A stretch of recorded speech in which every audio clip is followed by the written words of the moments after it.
Hey, yo, hey. So listen, what if I told you that healing my mother wounds healed my whole life? Because that's the end game, right? To not just heal this hurt over here, but to be healed and whole in every aspect of life.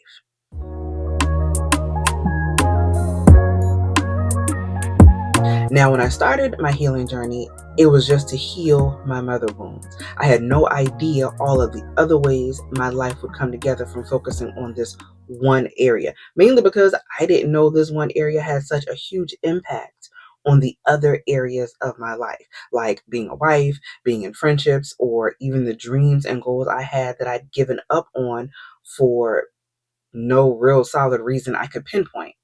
I could say that I became a wife and a mom and that took priority over everything else I had going on. But the truth was, I let it be the priority because it was easier and more acceptable for me to say that my marriage is most important and my kids need me to be there for them right now. And my goals will be there, once we get past this stage of life.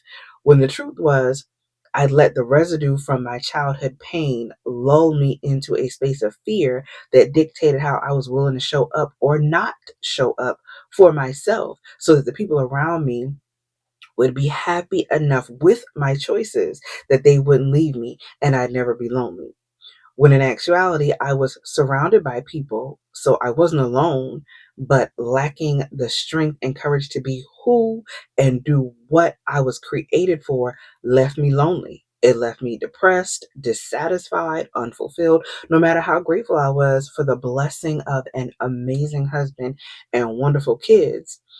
I was still depressed. I was still lonely. It was up to me to go to God to begin to identify what had gotten me here and then work to heal from it so I could be and do and have the life that was always meant for me to have.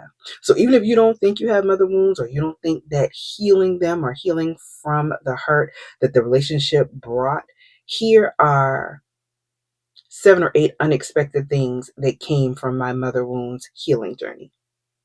I was exhausted from showing up as who the world wanted and needed me to be, committed to people pleasing and taking care of everybody but me. And when I allowed my wounds to heal, I finally found the rest I didn't know I was missing. At almost 40 years old, I know that saying I found my identity probably sounds crazy, but what I found wasn't pieces of my parents that everyone had said made me who I was as part of them.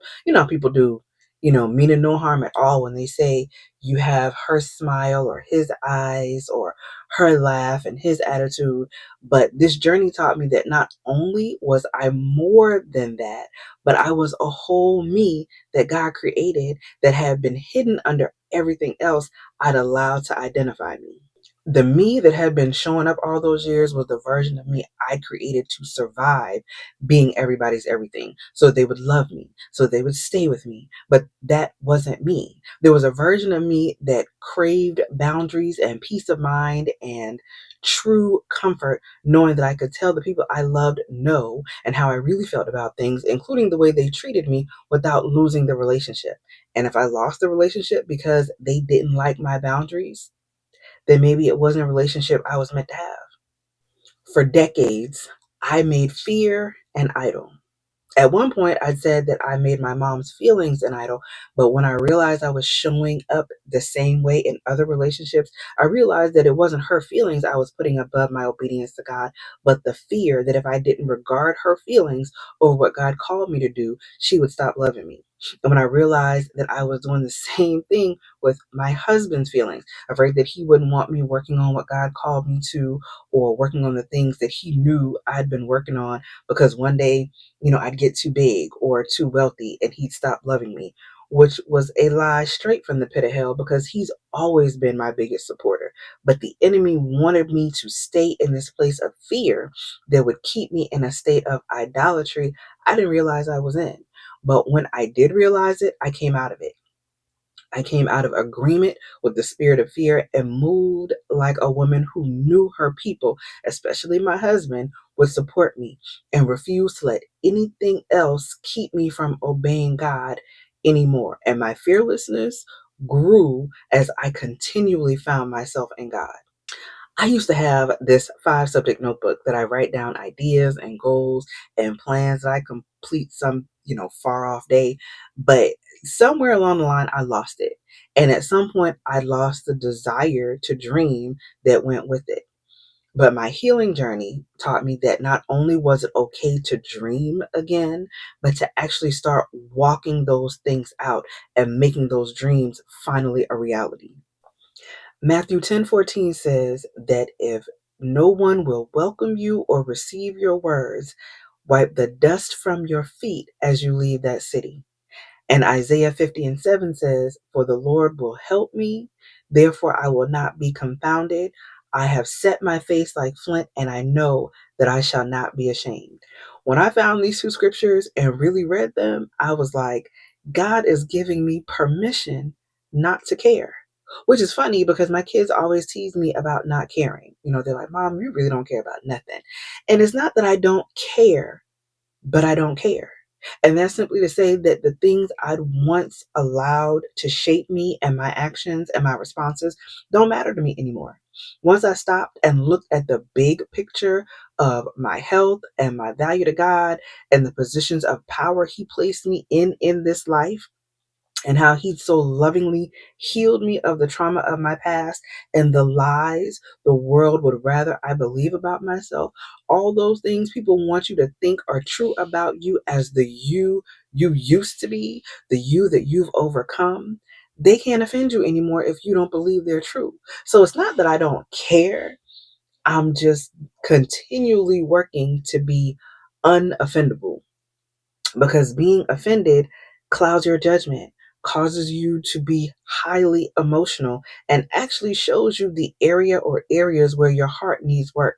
Because if you didn't feel some sense of truth about yourself and what was said that offended you, it wouldn't have offended you.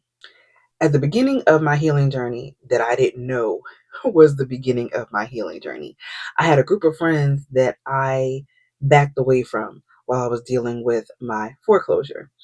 While we were staying with my parents, I had a conversation with a specific friend about another friend and said that so long as God didn't strip me of that friendship, I didn't care about the others. 4 years later, God started stripping me of that exact friendship. And I thought back to that conversation and realized that somewhere inside of me, I knew that day was going to come. I don't know why. I didn't know why then, but subconsciously, I think I knew.